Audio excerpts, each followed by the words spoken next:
Good morning. About a year ago, I made a document called Changes I'd Make to Minecraft. It was a short document about 6 pages long, just writing a couple of things that I thought would make the game more fun for me. I had no plans of turning it into a video, it was just a thing for me to explore my own thoughts on the game, and I kinda left it to the side. Around September, I made myself a new Minecraft world, and I implemented some of the changes into that world. I didn't edit the world or anything, there's no mods or data packs, because a lot of the main changes were more about being disallowed to do things than being allowed to do things. The experience I got with playing with these changes was exactly what I wanted it to be. 90% of what Minecraft already is, in the engaging way that I find it, with some slight alterations to incentivize some gameplay patterns that I wanted to incentivize. 2 weeks ago, I started working on a Some Thoughts on Minecraft video, just like the stuff I normally make, and I wanted to dedicate a short section to that document. That short section became half the video, became 80% of the video, and now is going to be all of it. Some Thoughts on Minecraft will have to wait, for I think dedicating a whole video to this document as an excuse to talk about some game design, I think will make for a better video.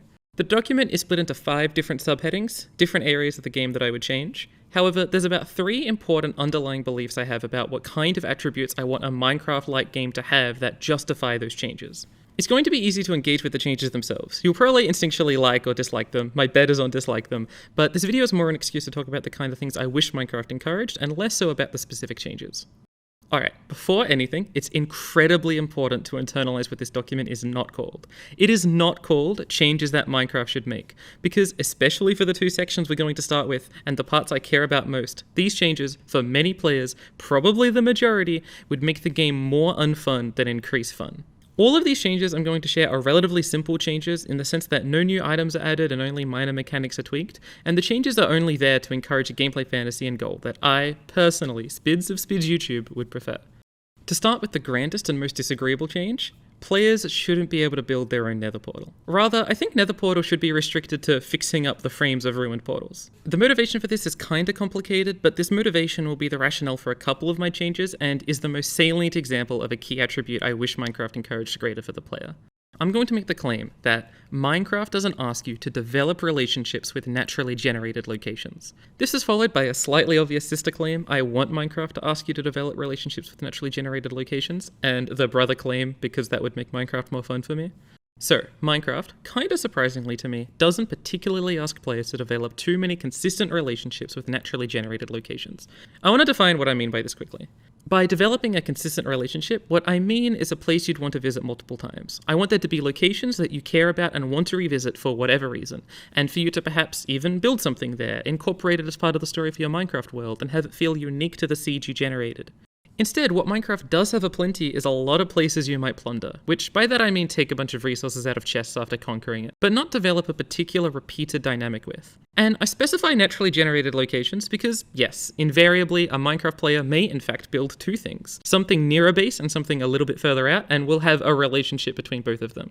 Hell, a Minecraft player could build a ton of things in a ton of different locations, and that's super cool and engaging and all that jazz. But what Minecraft I find rarely does is make you particularly engage with the uniqueness of your seed. I find a lot of Minecraft builds or ideas that people may have in mind or be inspired to make are things that can make irrelevant of the seed in that truly sport environment. I imagine this is rather intentional. They probably don't want players to feel as if their creativity is hampered by something like an indestructible mountain. But what this means is that if I want to build, say, a massive castle, it doesn't really matter if I do it in a plains, a desert, a stony peak, or whatever, because ultimately I can flatten or manipulate the entire environment, making the seed of my playthrough an afterthought. What I'd prefer is for the seed to feel like it's impacting your playthrough in some meaningful way, ideally in a way that doesn't prevent building, but also creates environments for the other things Minecraft offers, such as exploration or world building or whatever. I also want the game to encourage developing pathways between constructed environments. For example, in this recent world, I have this little minecart line to get me from my base area to the scepter, both of which I constructed myself, and I absolutely want that to be encouraged. But I could have built these structures and this line anywhere, and what I want encouraged more that isn't particularly encouraged is to build structures in consideration with naturally generated locations that came unique with your seed, rather than merely your creativity or mind.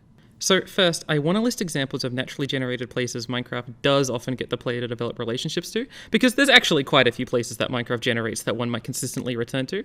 It's not that there's none per se, but that there's not enough. Villages might be the first example of a naturally generated structure you develop a relationship with that you might think of, and to some extent that's true. But for the majority of experienced players, or a better word might be players willing to manipulate the underlying system strongly, all a village really is a place to steal villagers from, maybe get some hay bales for wheat, loot some chests, and spawn a raid. A lot of those are essentially a form of plundering, where once you've reaped your spoils, you don't ever need to really consider that village again. For villagers, this is essentially only a dynamic you build once you're experienced/willing to manipulate. As a quick aside, I will be using the term experienced players because it often appears in Minecraft discourse to refer to a type of Minecraft player who basically just knows a lot about the game and thus might, build an iron farm or know every structure innately. But it's kind of the wrong word because someone with a lot of experience can obviously choose not to do that. So it's a little bit more about the mindset of a specific Minecrafter rather than their knowledge or time spent in game.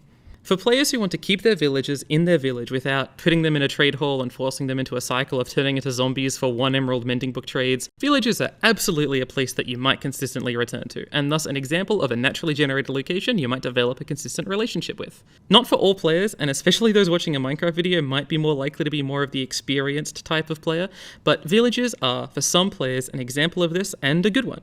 The other structure you might think about is the stronghold, which is kind of true, but the only part of the structure that most players develop a relationship with is the end portal room. The rest of the stronghold is either plundered or ignored.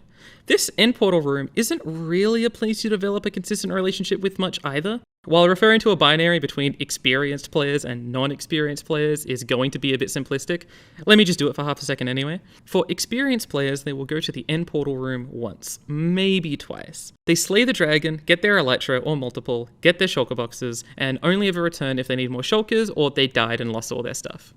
For non-experienced players, the majority of them do not bother with the end, either because it isn't engaging to them or they aren't aware of it. For both of these stereotypes, this is remedied with an end update, so it's a little less the end portal room's fault, but the end's, and if the end was to get an update that encouraged players to consistently return, be it for unique materials, building blocks, food, or something newly introduced, then the end portal would absolutely be a great example of a place you return to frequently. Those are really the only structures you might ever return to and develop a relationship with past plundering. If you want to stretch, maybe you could make 2 separate trips to the Ocean Temple, once for gold and sponges and a second for the building blocks, and massive stretch, a third one for that one advancement. But that's kind of it. Maybe the mob spawners, and ignore the Nether Fortress here because we're going to be talking about the Nether anyway. But not a lot of things are missing here, I don't think. Ignoring structures, another thing you might develop a consistent relationship with are biomes, which is great. I think one of Minecraft's greatest strengths is the biome system. For inspiration, creativity, as a way to show people, especially kids, the diversity in nature. Return visits are either incentivized for beauty reasons, but more realistically, it's resource gathering for building reasons. The main examples would be the places that have terracotta or sand, and swamps for slimes or frogs, and the first time you go to each biome for their wood type, which an experienced player will likely take the sapling and farm the wood or leaf type at their base. There are probably some other unique mobs or blocks I'm forgetting since everything after and including horses still feels new to me, but some biomes are places that you might develop a consistent relationship with. Finally, your mine might be a place you develop a consistent relationship with, and since caves and cliffs made bigger and more expansive and engaging caves, that is a decent example. We'll return to this later though. Alright, so I've just spent the last couple of minutes describing the places one might develop a consistent relationship with. The list isn't nothing, but the list is essentially villages, unless you're experienced, the end portal room, if there was an end update, some key biomes, and maybe your mine. For the ideal Minecraft-like game that I want to play, I think this isn't enough. I want to have a reason to develop pathways to be able to make it easier to get to certain locations, specifically ones that are there because of the seed I was given, and I want that to be a thing Minecraft frequently desires of me. So, a simple change you can make without introducing anything new would be to make ruined portals as the only entryway into the Nether, for a couple of reasons. The primary obvious one would be whatever portal is nearest your base would be a place you consistently return to, and as such you need to develop some sort of relationship with. Maybe you simply choose to build close to it, and thus have your base somewhat changed by where the portal was generated. Or maybe you build your base first and find it later, and then you'd want to develop some sort of pathway to get there easier, be it a walking path, a minecart track, a boat pathway, a horse accessible pathway, whatever. Maybe you'll build a house near it to store some gold items or whatever sort of nether gear you want, or build it into the environment in some way. In addition, in much later game scenarios, I think it would be cool if/when you find a place far away you'd like to revisit, say a swamp or another base or home you built up far away from home, or maybe a village or some other structure you care about, for you to link that up to another ruined portal and want to build a similar pathway between these portals in the nether without using F3 to pinpoint specific nether portal placements. I want the game to ask me to do these things, and for some of my builds and my relationships to the seed and world to be encouraged by this restriction. If the nether portal is in a certain place, I can use that as inspiration for the things I want to build, and create a greater connection to the seed and world. Being able to build a nether portal anywhere means you never have to develop this relationship with the naturally generated environment. Ruined portals are kind of an interesting storytelling beat, but I think they become 10 times more interesting if they're also the player's pathway to an alternate dimension. This Nether Portal change is absolutely not the only way to achieve this design goal. There's two things I think that need to happen for this design goal to be better achieved. Better ways to develop relationships, such as movement methods that require you to create a pathway, as well as things you'd want to get to. The Nether Portal, I think, is the perfect type of thing that you would want to get to. A place with a ton of content, some plundering, some locations you'd want to return to inside the Nether, unique enemies, unique blocks, all that kind of stuff. But they could also just add a new structure or a character or an environment that does some or all of those things. However, the simplest thing you could do with merely refactoring current mechanics is to do this. And it's one of a couple rules that I have used for this most recent playthrough, and I expect to use it for every Minecraft playthrough I do unless future design changes. It's been very fun. Currently I use a boat pathway that makes this part of my world feel very important to me, but every time I take this journey I always imagine and plan for what I'd want my eventual minecart pathway to be here. Would it be on the ocean floor or a raised bridge? And if it was a bridge, how would I make it look nice? What material would I use? What sort of design would I give it? That's really fun to me. I really enjoy that, and that fun and enjoyment I have is because the generation put the ruined portal in that location. Were it somewhere else, I'd be developing a different plan around it entirely, and that would also be interesting and engaging, but it would feel unique and dynamic. Hi, I gotta interrupt the video for a minute or two, for something has been nagging me about this section for a while now, and only through halfway working on this video I finally figured it out, and it's not insignificant. An issue with the claim, Minecraft doesn't ask you to develop relationships with the naturally generated environment, other than the examples listed like villages or mines or whatever, is that there's one pretty key thing that's missed, which is terrain. Like a hill framing a landscape, or those seeds you see in your YouTube shots where it's like a cherry blossom biome skirting the mountains around a central gully, or maybe there's some deep slate emerald ore that you want to revisit and preserve. This sort of terrain generation can absolutely inspire, and is something that, for many players, will absolutely be incorporated into their build or inspiration, or at least into how they view their land and their place, which is half of what the claim wants and is wonderful about Minecraft. This is absolutely a part of what I love about Minecraft, and I use terrain a lot for inspiration and creativity. In my world, for example, the first two things I built were this bridge and my little house-turned-chicken enclosure thing. And I built them very specifically because of the ravine and this little curved hill. I'm obviously not the best builder, but I'm learning and trying and enjoying trying to learn. And incorporating builds into the naturally generated terrain is something I desire to do frequently.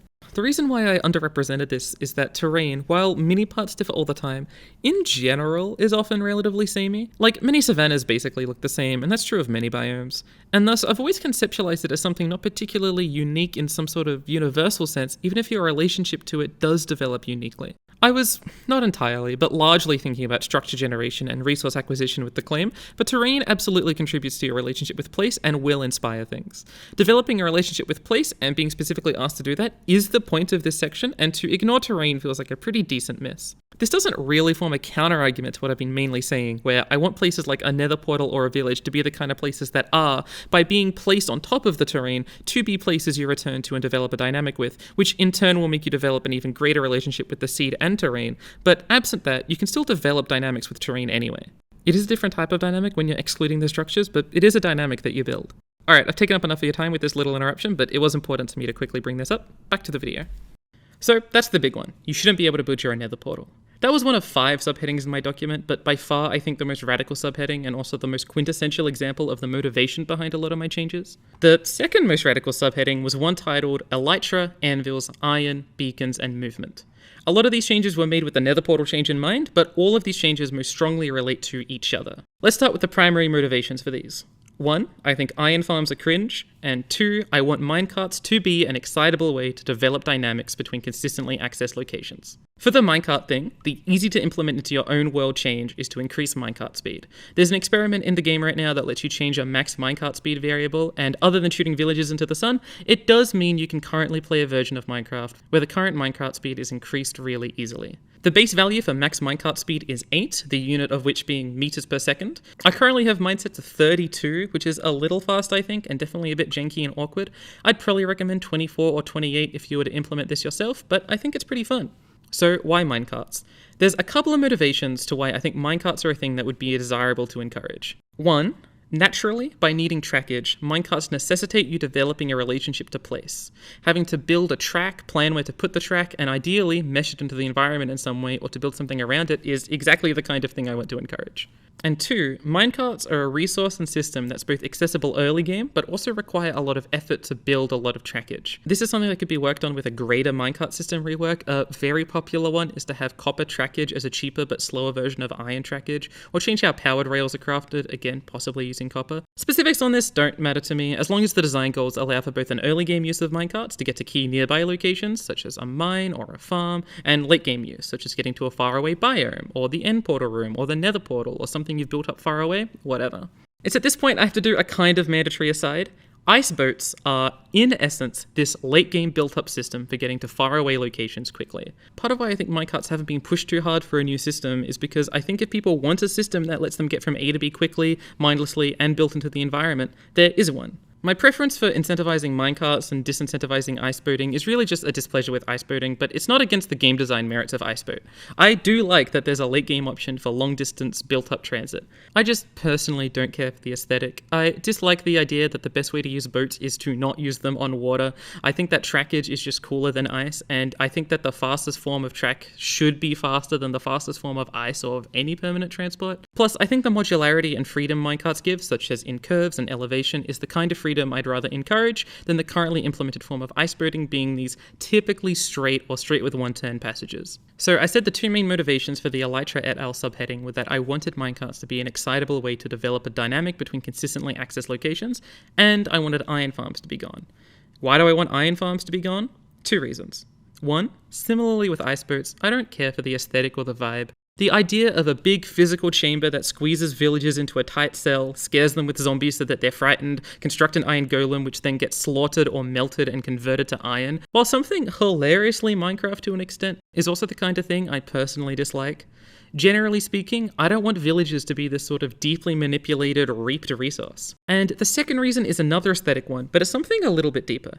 I kind of dislike that, for experienced players, earthen materials are better accessed from non-earthen sources. The best place to get iron, not from the ground, but from a farmable mob. The best place to get gold, not from the ground, but from a farmable mob. To a lesser extent, the same is true of copper, although you're comparing mining out a trial chamber with a pretty niche farm, but still. I don't want my mining and crafting game to encourage me not to mine. If I need an earthen material, I want the best way to be getting lots of that material to be going into the earth and mining for it. Going off the note from earlier as well, I want your mine, or mines, to be places you want to build a minecart system with, or at least some sort of important connection to. But if you never need to go underground after the first couple forays, since you gather most underground resources without going underground, mines and caves aren't necessarily a place you need to develop a relationship with.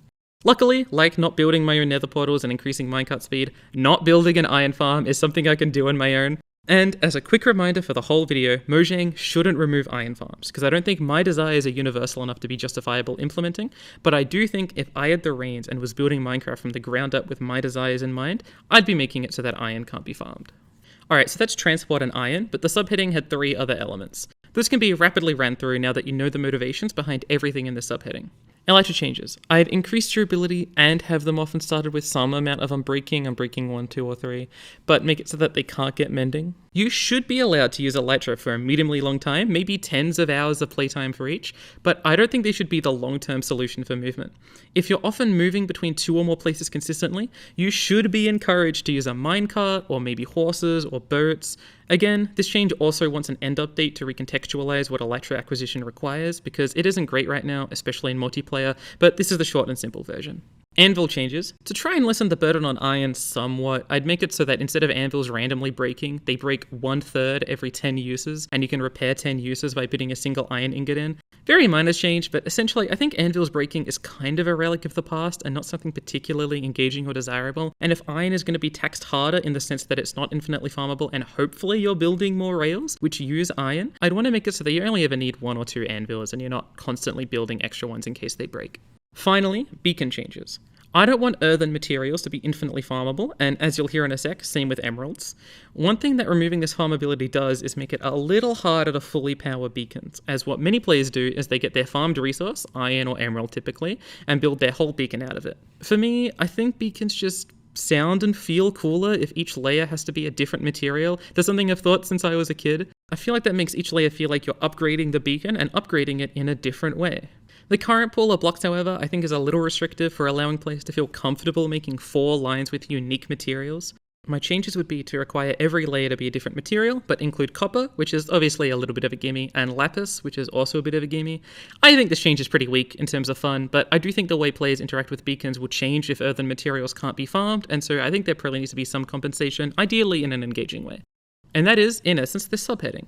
I'll flash on screen the scroll of my old notes on this. There are some flourishes and differences, but the long and short of it is that these changes attempt to accomplish 2 goals, which were to intentionally otherize earthen materials as materials that aren't infinitely farmable and gotten most efficiently from mining, generally, and prioritize minecarts as a fundamental part of movement dynamics, which is both a part of and accentuates the goal from earlier, which, reminder, was to develop relationships with naturally generated locations, although in minecart's case, I think it's also really cool if it connects to constructed locations. Absolutely. Those are the 2 main subheadings in changes I'd make to Minecraft 2025, and by far the ones I think are most interesting, and really why I wanted to express them in changes I'd make to Minecraft 2026. The rest of the subheadings I left kind of unfinished and aren't that interesting. They were more for play than anything else. I'll go through them quickly because they do color the other changes a little bit, but what I've talked about before is really the heart of the video. If you want to stop watching now, that's perfectly fine. You basically got the whole video at this point. So, I've got this section on villages. I had never really finished it because finishing specifics wasn't really the point.